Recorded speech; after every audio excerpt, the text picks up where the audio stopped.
1, 2, check. Start the analysis. Why am I placed in a situation whack as this? Inquiring minds want to know. Curious George, creativity from the mind and then so. At times I think I'm nice, clutch my genitalia with the type of rhyme that'll derail you. What is up? Welcome to another episode of Maximilian Must Know. Today we're going to be taking a look at a fragrance from the house of Lanvin. This one is called Avant Garde.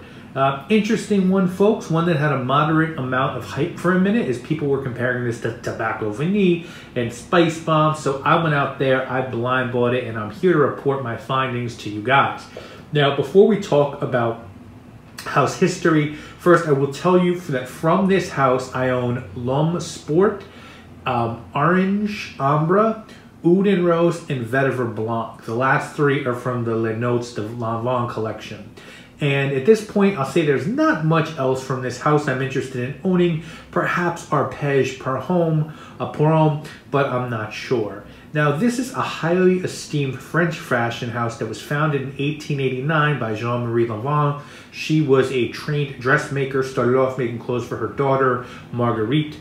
People wanted to know where they could get her daughter's clothes, so Jean-Marie joined a sewing union in the early 1900s and started making clothes for women.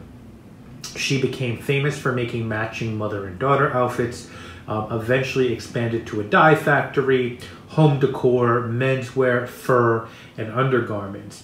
In 1924, she started a fragrance line for her company, and they launched a scent called My Sin that year. Their most famous perfume, Arpège, was named for her daughter's arpeggios during piano practice. That fragrance was launched in 1927, and it is still produced today. There's a men's version, which I mentioned a little bit earlier in the video. In 1964, Jean-Marie passed away. Her daughter took over the company, which remained in family hands until 1989. Currently, Harmony S.A. Is the owner of Lanvin, and Elber Albez is the creative director. L'Oreal acquired the fragrance license in the 1960s. Today, it is owned by Inter Parfums, who also own Boucheron, Coach, Rochas, Montblanc, and Van Cleef & Arpels, as well as a few other labels. They have around 60 fragrances in their catalog, the latest having been released in 2017. But what we're talking about today, Avant Garde.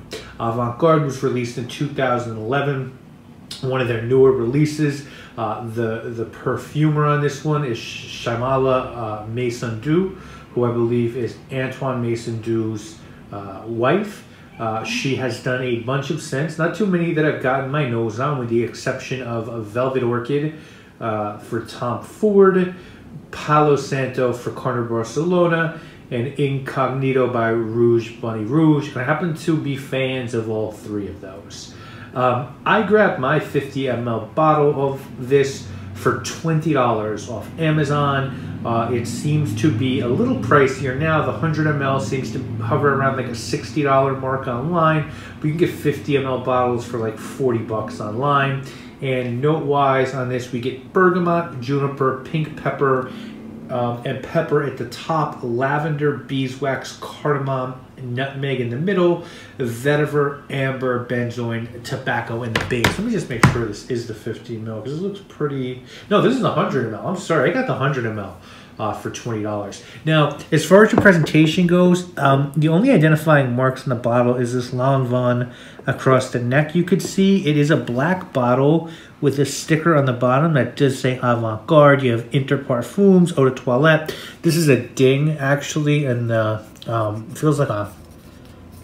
feels like a metal bottle, to be 100% honest, but you do have this blue, light blue line going down the middle, so you can see how much juice you have. It does come with a cap, but the cap doesn't click in place, and mine, when I moved a while back, just fell off, and it is gone now, but it's got a pretty good sprayer, I will give it that. So it's a cool presentation. Nothing like super neat about it, but it's fine. You know, it's sort of an interesting bottle. I like how they give you this clear space in the middle, or this blue sort of opaque space in the middle, so you can see how much juice you have left. Now, Avant-garde means experimental, unorthodox, sort of off the beaten path. And unfortunately, well, this is not a bad fragrance. The last thing that this fragrance is avant-garde. I've seen this compared from everything to Tobacco Vanille, to Spice Bomb, to La Nuit de l'Homme, and I think exactly what this is a marriage between La Nuit de l'Homme, Spice Bomb, and Eau de Bao. It's that bracing, sort of salty, sweet hit of tonka bean with a mix of like nutmeg, lavender, and cardamom. Unfortunately, though, this isn't a new trick, and people who think this smells of tobacco, what tobacco? I would challenge you to grab some Tobacco Absolute and smell that. It doesn't smell anything like that. It doesn't smell anything like blonde tobacco. It doesn't smell anything like the pipe tobacco accords that fragrances like Tobacco Vanille popularized. It doesn't even smell like a poorly done fantasy tobacco accord or note. There's nothing tobacco related about this scent other than the note listed, which is just clever marketing. Now, beeswax is a listed note. I do have some beeswax Absolute. I can sort of see why someone can say that they get like a beeswax / honey type vibe from tonka, but beeswax ain't here either. This is tonka lavender, which is probably taken the form of linalool and spices, and probably a captive aroma chemical that inundates the designer fragrances that I previously mentioned. Pleasant smelling, very much so, and guess what? If you've never smelled these types of fragrances, you're gonna like this because it's sweet. It's got a get close to me in cold weather vibe going, and it's a complete 180 from the other third of the modern designer market, which is the former aquatic freshies that have now morphed into the weird sort of Aventus clones a la Sauvage, Dylan Blue, YSLY, etc.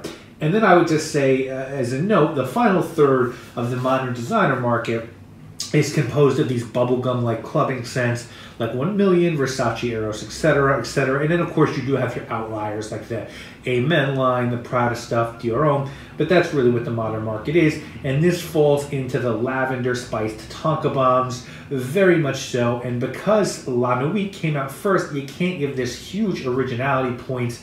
Now, with that said, on my skin, friends, this one is a banger.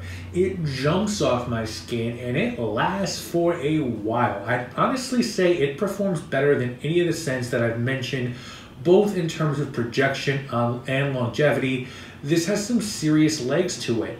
Not a ton of development, unfortunately, but when you're dealing with what probably is 90% aroma chemicals, it's hard to get good development. That's not a knock on synthetic materials, it's just a fact of life. Could a woman wear this fragrance? She sure could. But I think this was absolutely made for and marketed for men. How I would wear this, how I think this is best worn is, I think this is a great date night fragrance for a high school or college student, or something to be worn casually in colder weather. Because of its performance, it really can cut through colder weather. Now, if you can't find this or you're looking for something a little bit different, hey, to me, this smells a lot like YSL La Nuit de l'Homme. It smells like Spice Bomb. It smells like Eau de Bao. It smells like the usual suspects. So I think grab any one of those and you're good. You know, if you could find this one for the low, maybe this is the way you should go. Oh my God, fucking Mother Goose tonight. Okay, if someone were trying to talk you into getting this one, I think they would tell you this is a good, safe, solid scent. It's different in terms of the name, right? This is a Lanvin fragrance. Not too many people are going to be wearing this, and it can be found discounted if you can do so. On the flip side, I think if someone trying to get you to pass on this one, they'd say, hey, if you're into fragrances, you've probably been there, done that. This isn't bold. And it might not be that easy to pick up. You know, you can't just go to Sephora or Bloomingdale's and say, I want Lanvin Avant Garde. They're not going to have it. So as far as rating this fragrance, yeah, I'm going 6.5 out of 10 here. I can't say this is a bad smelling fragrance, but I also can't say that this is anything different. You know, they weren't the first to do it, nor the last. The construction here doesn't seem that complex. This was sort of an easy scent for Lanvin to make, and I think there's a reason it hasn't really stood out. It had like a little bit of moment in the sunshine, but it really not, you know, this doesn't get too much Fraycom loves. It does have a bit of a cult following, but it's.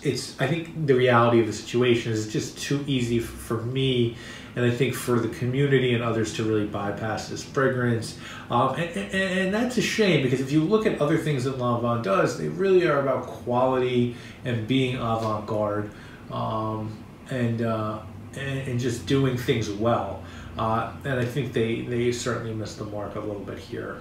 So that's my opinion. I'd love to know what you guys think. If you've had this, if you've tried this, do you agree with me? Am I bugging?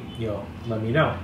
I will see you this coming week with more videos. I wish you all a belated happy Thanksgiving. Hope you guys celebrated, however you do so, and hopefully you have lots to be thankful for this year. Of course, I'm thankful for all of you guys who watch my videos. And as I said, I'll see you next week with some more videos. Guys, obviously, my name is Maximilian. Peace to my mother, I love you. And to my dog Samson, I love you too.